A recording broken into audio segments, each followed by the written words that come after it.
So, hello everybody. Today I'm going to do an unboxing of Viticulture, the Essential Edition, the German version. So this is the translated localized version, which I got in the mail yesterday. I also have the More Visitors expansion, which is in English, but that doesn't really matter. You can mix them in. And I also have Tuscany, which I also have in English, which is also not a problem. So, it's a really heavy box and quite wide, so if I put my hand on it, you can see it's wider than my my hand, or almost. Very sturdy box, really nice. We have the Essential Edition rules with pictures. We have the short version of the rules. So this is like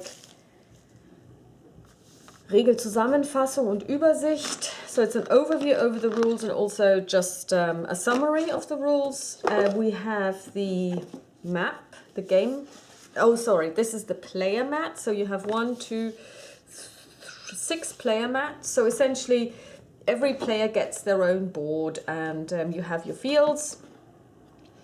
And this is actually interesting because this is not localized, this is in English. So I'm wondering, is just the rule set in German? We'll see.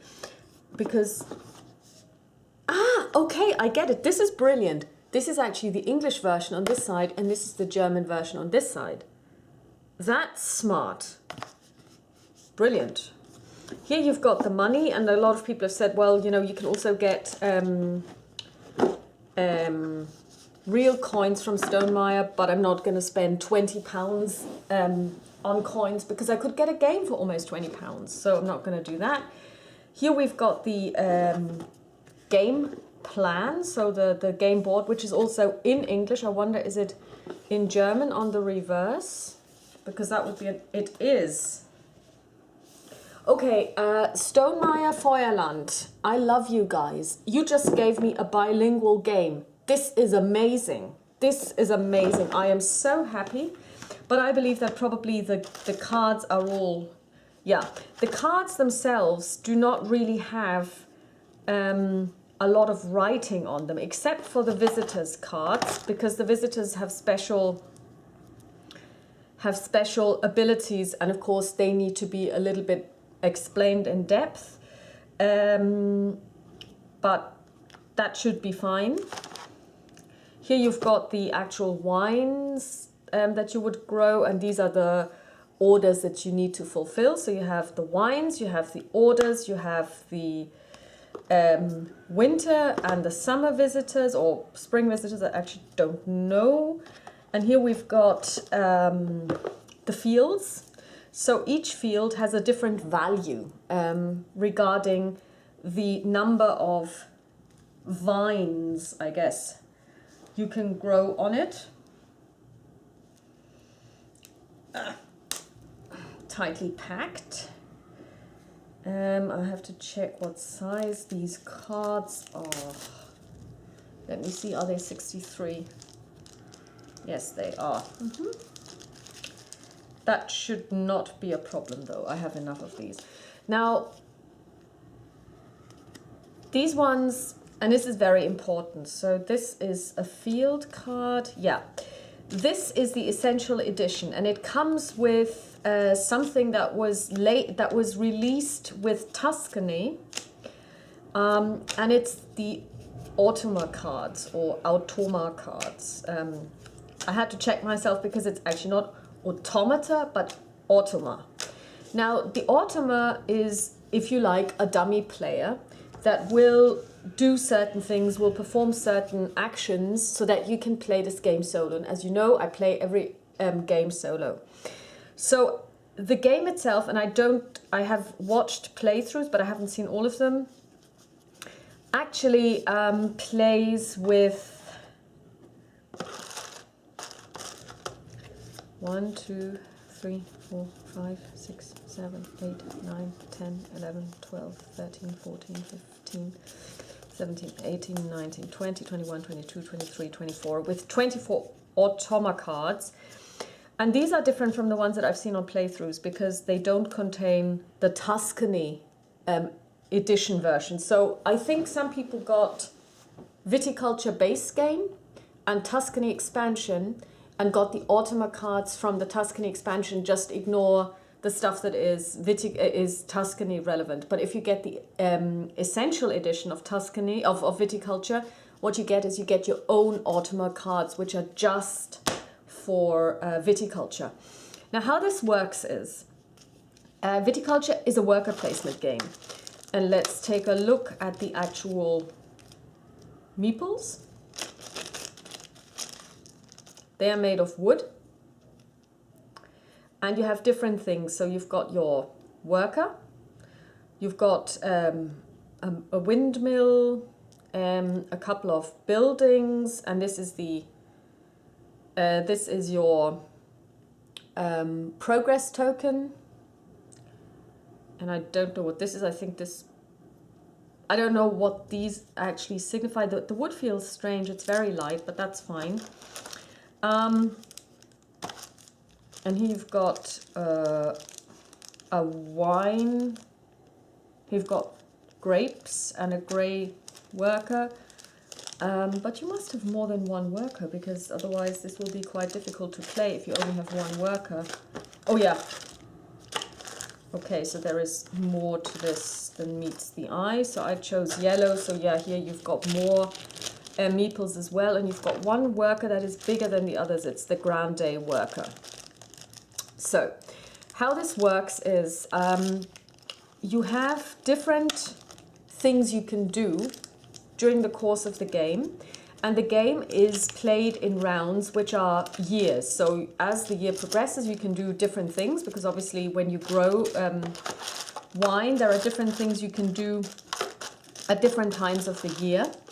And if you were to play this on your own, you could always essentially choose whatever you would like to do, given the number of workers that you have at your disposal. And of course, the number of workers is limited.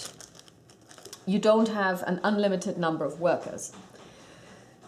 So what the Ultima does is it plays its worker and does and performs the relevant tasks. So for example, on card 21, the Ultima will build a building. What this means is it takes the spot, build a building on the player, on the game map.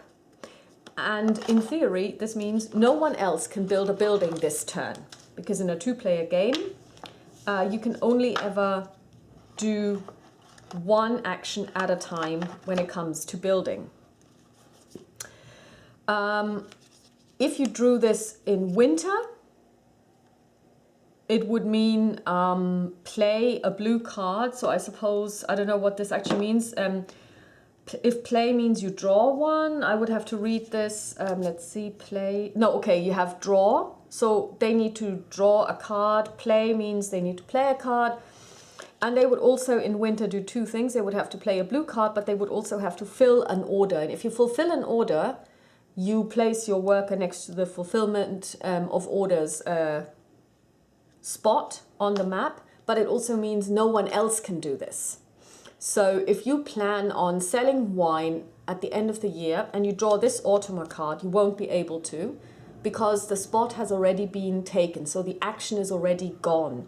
Unless you have a Grande worker, which is the big meeple, which allows you to copy someone else's task that they're performing. So this is how this works. So essentially, the Ultima will try and thwart your plans, but it doesn't do so, I would say, intelligently, in terms of that it actually tries to win itself. It's just, it doesn't say, okay, well, before I can even fulfill an order, I have to plant stuff, then I have to make wine, and then I can maybe fulfill an order. It'll just go through the list of tasks, assuming that it is always able to do what it needs to do on those cards. And this may sound really boring, and for people who are not into worker placement games, it is probably going to be quite boring. But for someone like me, who really enjoys worker placement games, and has played a few in her time, but I've been actually looking for one that I can play solo, and so far I haven't really found one. This is exactly what I've been looking for. And so I'm really looking forward to playing this, and I'm hoping to play this weekend, and then I will be able to tell you more about it and even make a couple of playthrough videos. And what we have here, what I wanted to show you, okay, now that's a bit difficult because I can't even get those cards, because there's another thing, whoops.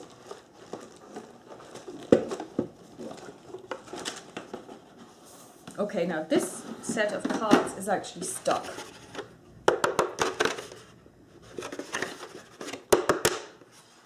They're not coming out. And here we are. This is actually a sturdy insert. Fantasy Flight Games, Eat Your Heart Out. Are the Mama and Papa cards. Now the Mama and Papa cards, the Mamas and Papas are not the music group of the same name. They are cards that you draw at the beginning of the game.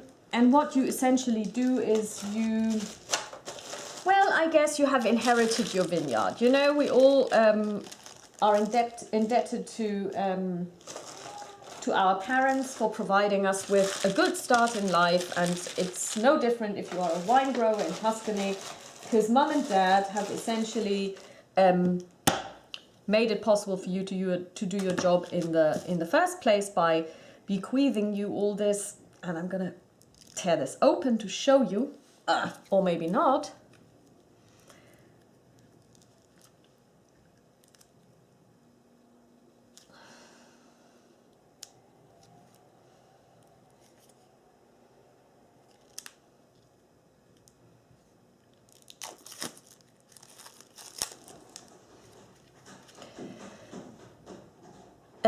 They will give you starting equipment, as it were. So Mama Alena, Elena is going to give you,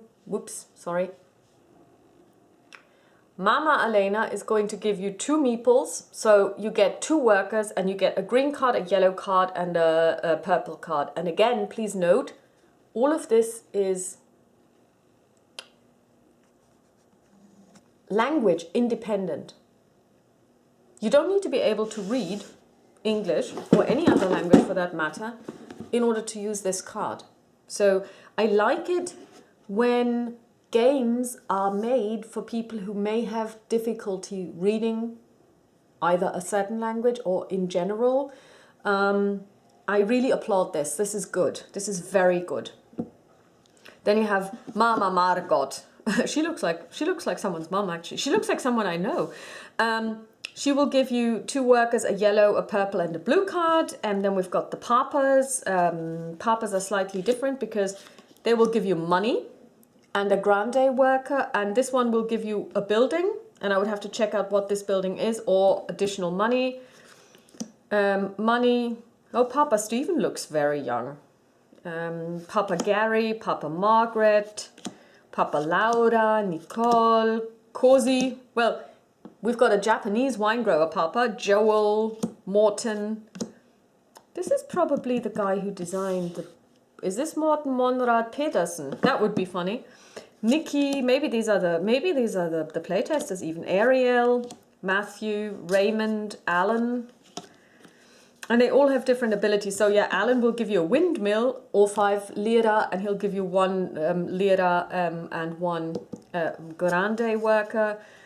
We've got another Japanese. We've got the Japanese Mama Teruyo, and you actually draw them randomly. You don't have to pair them up, so it doesn't have to be the Japanese and the Japanese. It can be anyone randomly.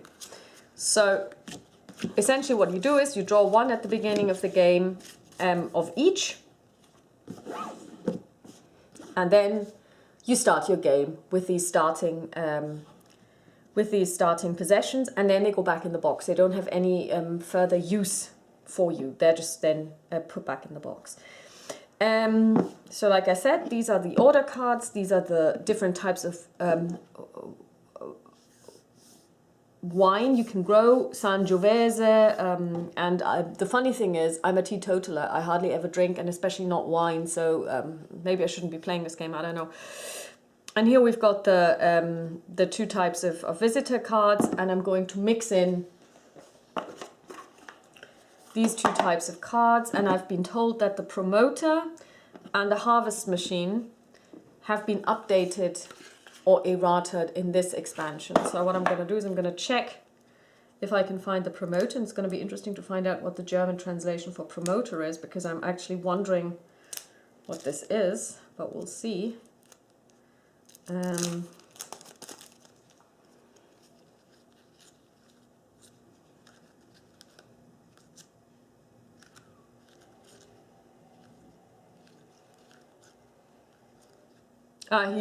He's called promoter.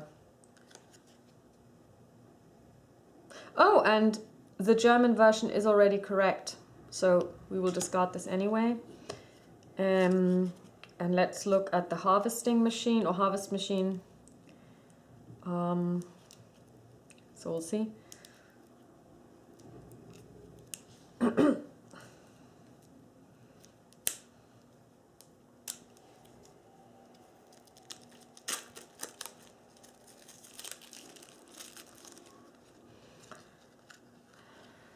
Schmied, Kontraktor, Gastgeber, Debütant, Familienoberhaupt, Pflanzerin.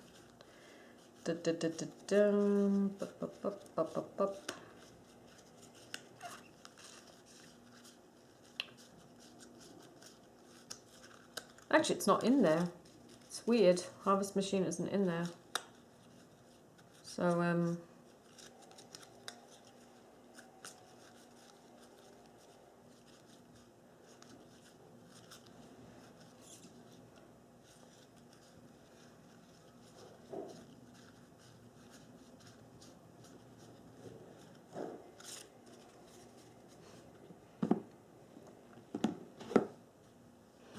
let's see.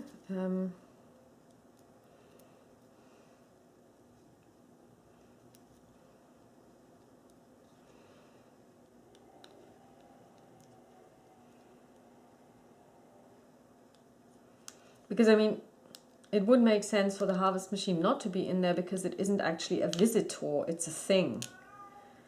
But then again, you never know. And of course the cards will all be sleeved, don't worry about it. I will take care of my cards because obviously I like to have shiny components and good components and keep them in good condition. Let's see. Ah, yeah, it's got a different back. So these are all people. So we're going to put them in here. So I suspect there is more to this than just different types of wine. Let's see. Yeah, we've got greenbacks.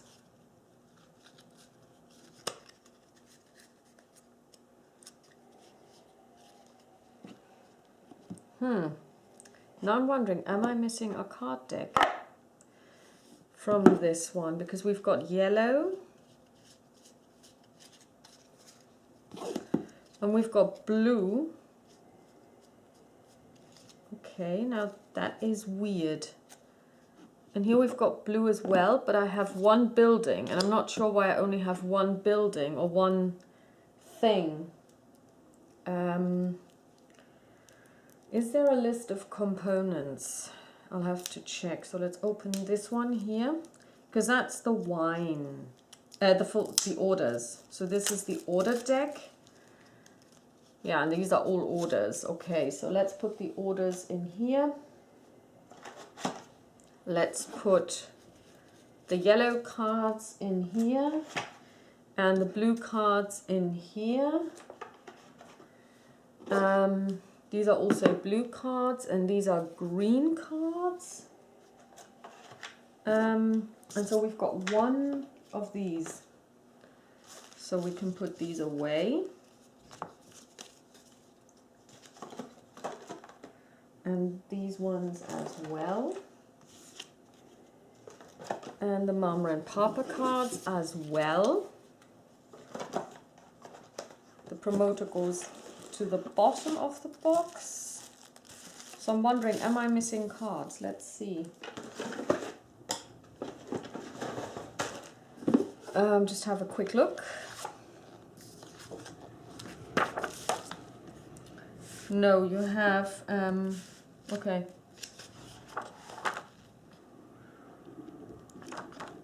Okay, you've got the orders, you've got the types of wine, you've got the summer, and you've got the winter. Okay, so why do I have this card then?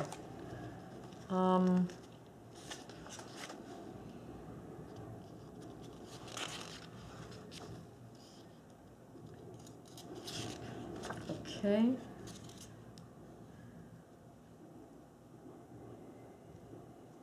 Okay, we've got the trellis, the yoke, the windmill, irrigation, wine tasting, cellar, and cottage. I've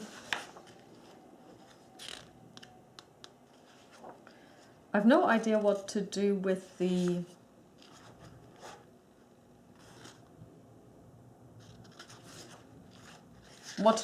harvester. But maybe the harvester is for the Tuscany expansion. That could be the case. So I'm just gonna, obviously I'm gonna keep it and keep it, you know, like, keep it secret, keep it safe. But you know, I'm not quite sure if I need this for this game. But what I'm gonna do is I'm gonna oh yeah, I forgot to show you these. These are actual glass beads. This is real glass. And I love it when they give you awesome components. And I have to say that this game isn't actually that expensive. I paid less than 50 euros for it, including shipment, which isn't expensive at all. For the components that you get and for the actual gameplay that you get, I'm really, really impressed. And I can't tell you how impressed I am by the fact that we're getting a bilingual edition. I'm pretty sure that nobody from Stonemaier or Stonemaier is gonna listen to this. Nobody from Feuerland, but this is extremely good value for your money. So if you can get, if you think that you might want to play this with German speakers, you can get the German version, and you will also get at least the English playing board. So this will integrate fully with Tuscany, for which I only have the English version, because obviously the boards are in German. So this is in short the unboxing of Viticulture Essential Edition, the German version by Feuerland Spiele, and it is a really, really good version. You have the Automa in it, only relevant for Viticulture in terms of that the Essential Edition comes, at least the German one, with only the Viticulture relevant Automa cards. And I can only recommend this game and this edition. I mean, you might be surprised or wondering, how can I recommend a game that I haven't played yet? That is true, I haven't played it, but I have a very good understanding of how it plays. And I know that if you would like to make a first step and foray into the area of worker placement games and have never played one before and are looking for maybe a gateway game, Viticulture is for you. I find the theme, you know, themes for worker placement games are usually secondary. You know, it's a Euro, but it has some form of luck because you do draw a couple of cards. You draw the summer cards, the winter cards, which type of wine you can grow and the orders that you get.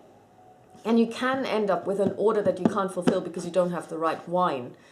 So there is some form of luck involved, but you can kind of, you know, I guess mitigate this in some ways you can't. So it's not pure Euro. It's not like, oh, you have all of the information available at all times and there is no randomness. There is some randomness. But I believe, especially when you're first bringing people into the hobby who may have grown up on a staple diet of snakes and ladders, Ludo, Clue, and the game of life, this is one way of showing them there is some tactics involved, maybe even some strategy involved, but there is still the luck of the draw. So if you lose, it's not entirely because you don't understand the game or you don't know how to play the game, although you know the rules. You haven't figured out the tactics yet. So I can only recommend this game, and I wish you all a pleasant evening. Bye-bye.